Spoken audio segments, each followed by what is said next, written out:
Bom, vamos lá, pessoal. Terceira idade, idosos, fazerem musculação. Antigamente se acreditava que era uma péssima atividade, porque vai mexer com peso, pelo amor de Deus. E na verdade não é assim. Já clica no gostei, se inscreva aqui no canal e, por favor, você que está vendo esse vídeo, por favor, escreva aqui nos comentários quantos anos você tem. Quero saber se o pessoal que está assistindo é o pessoal mais velho ou é o pessoal mais novo que está preocupado com o mais velho. Escreva a sua idade aqui. E se quiser escrever por que está vendo o vídeo, legal também. Bom, ao contrário do que o pessoal imaginava, a musculação não é seguro para idoso, tal, porque o cara está mais frágil, muito, mas sabe assim, é a teoria do pêndulo, o cara tá lá e ele vem para lá. Tá tudo errado nessa afirmação. Musculação é o esporte mais seguro que você vai encontrar. Por quê? Porque você controla tudo. Então, se você é idoso e tem medo de ir para a academia, por que você vai ter medo se você vai escolher o exercício que você quer fazer?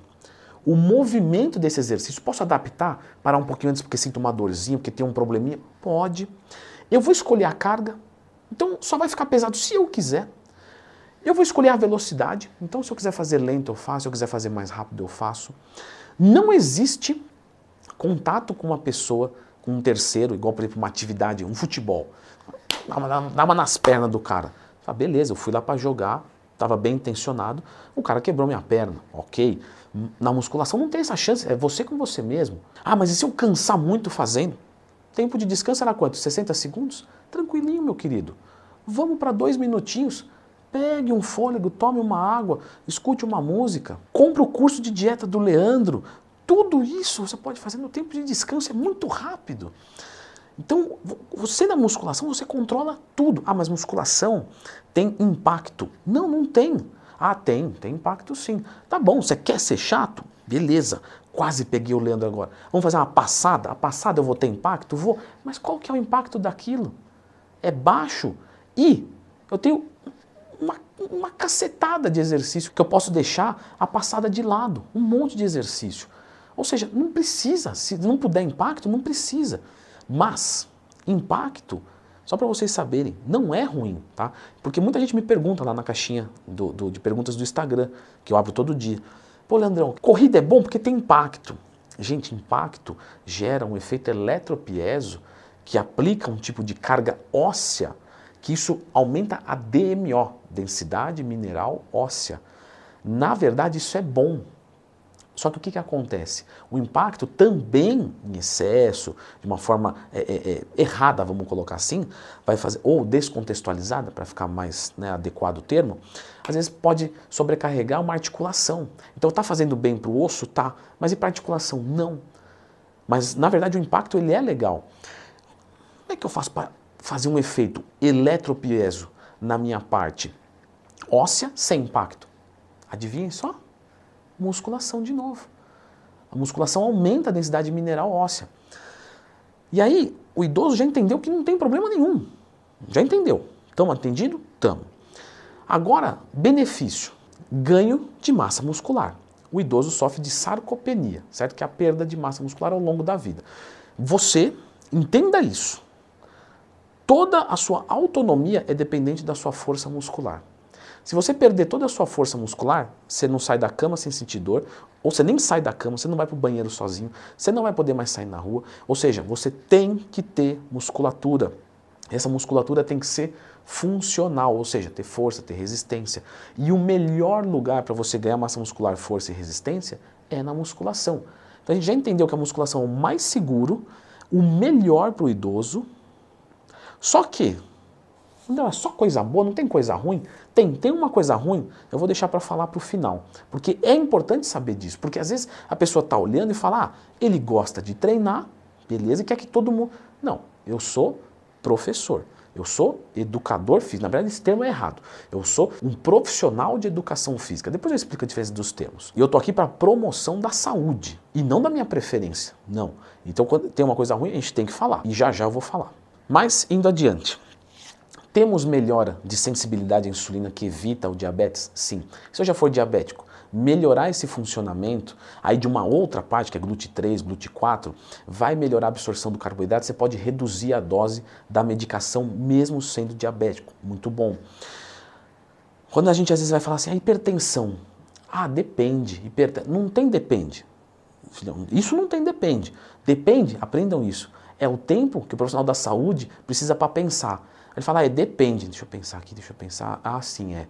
Quando o cara sabe, ele sabe. Lógico que é uma brincadeira, tá? Tem coisa que depende, tem coisa que tem que parar para pensar. E é melhor um cara que para pensar e fala uma coisa certa do que um que fala uma besteira rapidamente e parece convincente. Mas quando a gente fala de hipertensos, o correto é atividade física todo dia. Por quê? Porque o hipertenso, quando faz o exercício físico, ele tem um efeito hipotensivo pós-esforço físico. Treinei aqui, depois do treino a minha pressão, ela cai. Só que esse efeito dura mais ou menos 30 horas. Por isso que é interessante que no outro dia tem outro treino. Então assim, é melhor eu treinar 1 hora por dia, 3 vezes por semana, ou meia hora por dia, 6 vezes por semana. Meia hora por dia, 6 vezes por semana para hipertenso. Isso é uma estruturação de treino contextualizada de forma correta. Isso quer dizer que eu vou parar de tomar remédio? Talvez. Tem gente que sim. Tem gente que não, mas já abaixa a quantidade, já melhora a qualidade de vida do indivíduo. Mas, Leandro, e se eu tiver num pico hipertensivo, eu posso treinar? Não. Se você chegar lá e tiver com pressão 20, não, você tem que ir embora para casa, você vai estabilizar com medicação e vai voltar lá. Beleza. Leandro, mas de novo, vamos voltar lá. Eu tenho muita dor no joelho, cotovelo, articulação. Quanto mais fraca é a articulação, mais a tua musculatura tem que ser forte. Quanto mais o seu músculo é forte, menos sobrecarga articular. Mas como é que eu vou fazer para ganhar força muscular se eu não consigo fazer movimento? Trabalha com isometria. Aí, nesse caso, a isometria é bom. Vai fazer você ganhar força, ganhando força você começa a colocar isotonia, movimento, e aí você vai cada vez progredindo mais. E como? Volta lá. Você escolhe tudo, o exercício, a velocidade, o movimento, tudo, você vai conseguir desenvolver um treino que você consegue fazer. Então eu melhoro músculo, articulação, osso, trabalho flexibilidade, mais ou menos. Por quê? Quando você vai fazer uma rosca direta, você pode descer até embaixo, subir até em cima. Flexibilidade, ok. Mas às vezes tem gente que está tão encurtada que aí não consegue. Esse é um ponto. Você precisa de muita flexibilidade, você precisa fazer um trabalho de alongamento antes, depois do treino. Aí tem que ver o contexto, tá? Mas normalmente em horário separado depois do treino, porque aí vai ser bem-vindo. Melhor então dos marcadores de saúde, né? Então coração, diabetes, estimulação de hormônios de forma natural, GH, testosterona, glucagon, cortisol, tudo isso em quantidade correta. Só vai fazer bem, sim, também. E o ponto que é ruim? O ponto que é ruim quando eu trabalho com aluno idoso é que assim, depende do idoso, certo? Tem idoso que tem a família lá legal, tem um círculo social legal, tem amigo, família, tudo legal. Tem idoso que não. E aí quando ele vai para a academia fazer musculação, que é bom para o físico dele, a gente não pode tratar ele como um amontoado de músculo e gordura. Você que é professor e está me assistindo, nunca trata o seu aluno como um amontoado de músculo e gordura. Não, ele é uma pessoa. Esse idoso, vamos assumir que o filho dele abandonou ele, morreu, a mulher morreu, enfim, ele é sozinho. Ele vai para a musculação e como não é inclusivo, né? Eu digo inclusivo de ponto de vista de conversar e tal, não é orgânico isso, ele não vai interagir com os outros se ele não quiser. E se os outros não quiser? E a academia é um lugar de mais jovem, então às vezes ele vai ali e se sente deslocado. Ai, ninguém fala comigo e tal, e isso é ruim, porque deprime. Às vezes ele já está deprimido e piora, ou às vezes ele não melhora. Então, nesse caso, o que eu aconselho, o que eu acho legal como professor? Pô, vamos fazer o seguinte, musculação é o que o teu físico precisa, mas vamos fazer uma dança de salão. Por quê? Porque a dança de salão, você tem que interagir com alguém, é obrigado. Então você vai dançar com alguém, vai trocar ideia, vai conversar. Dança de salão tem mais velhinhos, não é, Leandro? Mas isso é bom, porque aí você junta, cria senso de comunidade. E aí na dança de salão ele se sente um pouco cansado. Aí ele fala, pô, mas na musculação eu melhoro a minha performance na dança de salão. Então eu vou fazer musculação para melhorar a minha performance na dança de salão. Aí você tem uma atividade completa. De novo, promoção da saúde e não das minhas preferências. Eu acho legal um idoso que tem problemas de convívio social buscar um convívio social, fora terapia e tudo mais. Mas buscar esse convívio social dentro da atividade física. Só que não adianta colocar o cara para jogar basquete, porque vão quebrar ele inteiro. Então tem que ser uma coisa suave. Não vou botar o cara no Muay Thai, né? Vou levar minha avó no Jiu-Jitsu. Não. Leva sua avózinha para fazer uma dança, uma coisa mais controlada. E a musculação juntamente. Leandro, você não tem um vídeo assim específico para quem já passou dos 50?